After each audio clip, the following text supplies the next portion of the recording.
पहला दोस्त, तुम्हारे नौकर का नाम क्या है? दूसरा दोस्त, बहरल काहिल। पहला दोस्त, भला ये क्या नाम हुआ? दूसरा दोस्त, क्योंकि वो बहरा भी है और काहिल भी, इसलिए हम इसे बहरुल काहिल कहते हैं।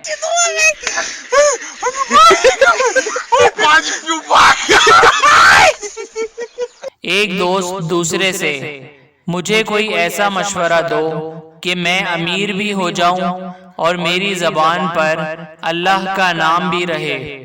दूसरा दोस्त, तुम भीख मांगा करो, अल्लाह के नाम पे दे दे रे बाबा, मौला के नाम पे दे दे। तुम मुझे दो टोक जवाब दो, तुमने जुर्म किया है कि नहीं? मुल्जिम, जनाब अगर फैसला मुझे ही करना है तो आप अपना कीमती वक्त क्यों जाया कर रहे हो?